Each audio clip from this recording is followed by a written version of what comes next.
Spouse के साथ joint bank account था, उसमें मैंने शो किए थे। ओके, अच्छा, ये तो होगी बात डॉक्यूमेंट्स की और काफ़ी ब्रीफ आपने एक्सप्लेन किया इस चीज़ को। मुझे आप बता सकते हैं कि भाई नॉर्मली ऑन एवरेज कितना टाइम लेती है आईआरसीसी स्पाउस वीज़ा को अप्रूव करने में?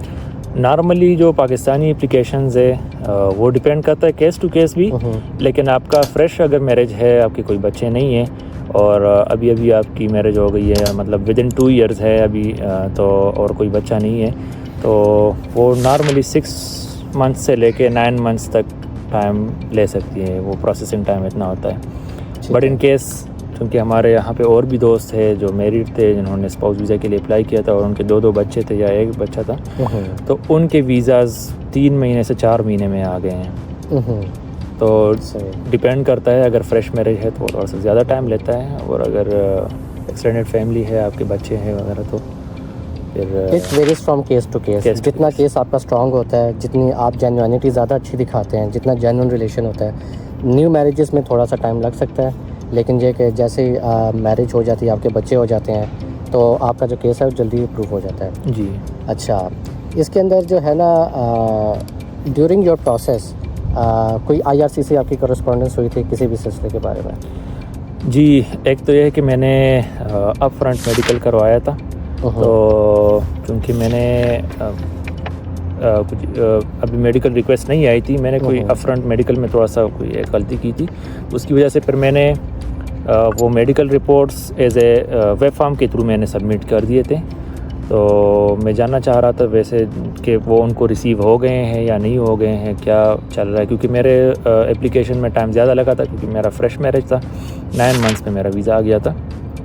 तो ये है कि उसकी वजह से फिर मैं वेब फॉर्म के थ्रू कम्युनिकेशन करता था और अपने स्टेटस का, फिर मैंने GCMS नोट्स के लिए भी अप्लाई की थी, तो उनका भी फीडबैक आ गया था, तो मुझे मतलब उस तरह से पता चल रहा था कि मेरे एप्लीकेशन में भी क्या चल रहा है और क्यों ये डिले हो रहा है। अच्छा, यहाँ पे मैं एक चीज़ मेंशन करना चाहता हूँ, क्योंकि रीसेंट रूल्स के मुताबिक आईआरसीसी में अगर आप मास्टर्स या PhD डिग्री कर रहे हैं तो ओनली देन आप अपने स्पाउस को यहाँ बुला सकते हैं। जी। अगर आप डिप्लोमा कर रहे हैं या आप अंडर ग्रेजुएट के लिए है नहीं, आई थिंक अंडर ग्रेजुएट कर रहे हैं या डिप्लोमा कर रहे हैं, तो उसके लिए आप एलिजिबल नहीं है स्पाउस वीज़ा के लिए। Only PhD and masters based students जो है ना एलिजिबल हैं।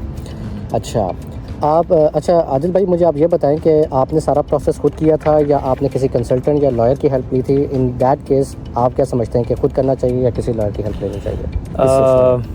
आई थिंक मेरे मुताबिक तो ये है कि आप अगर ख़ुद अपना केस हैंडल करें तो ज़्यादा बेहतर है, क्योंकि आपसे ज़्यादा कोई आपका सिचुएशन नहीं जानता, जो आपकी सिचुएशन है वो आप बेहतर जानते हैं। और फेसबुक पे काफ़ी सारे बहुत सारे मतलब ऐसे पेजेस है या ग्रुप्स है जिसमें लोग मुख्तलिफ टाइप के क्वेश्चंस करते हैं, फिर उनको आंसर किया जाता है, तो उससे आपको हेल्प मिल सकती है। इसके अलावा मोस्टली जो स्टेटमेंट ऑफ पर्पस होता है, जो सबसे इम्पॉर्टेंट डॉक्यूमेंट है, तो वो लिखने में आपको काफ़ी हेल्प मिल सकती है फेसबुक से। डिफरेंट ग्रुप्स है जिसमें आप देख सकते हैं, सैम्पल्स आपको मिल सकते हैं। आपके जहन में जो भी कोई क्वेश्चन हो, आप बेशक उसमें सर्च कर ले, आपको आंसर मिल जाएगा। तो आई थिंक मेरा तो ये सजेशन है कि बंदा खुद ही अप्लाई कर ले तो वो ज़्यादा बेहतर है। बाकी मेरा भी यही एडवाइस है कि जो है इंसान खुद अप्लाई करे। इन केस अगर कोई कॉम्प्लेक्सिटी आ रही है तो इंसान, कोई ऐसी कॉम्प्लेक्सिटी है जो इंसान किसी सीनियर से या अपने बैचमेट से या किसी फ्रेंड से पूछ के इसको खुद कर सकता है। या जैसे आदिल भाई ने कहा है कि ग्रुप्स होते हैं, ग्रुप्स में लोग नॉर्मली अपनी प्रॉब्लम शेयर करते हैं, तो वहाँ से हेल्प मिल जाती है। यूट्यूब वीडियोज़ हैं और फेसबुक पे भी इतने ग्रुप्स बने हुए हैं, व्हाट्सएप पे।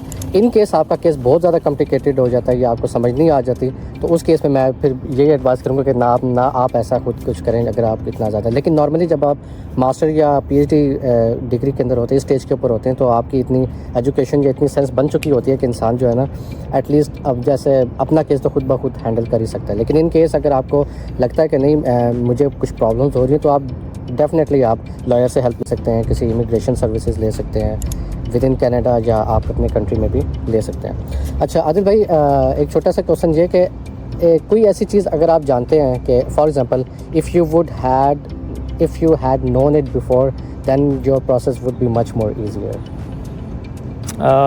I think क्योंकि पहले अप्लाई करने से पहले मैंने काफ़ी लोगों से बात की थी और स्पेशली उन लोगों से बात की थी जिनकी रिजेक्शंस आए थे स्पाउस वीज़ा में।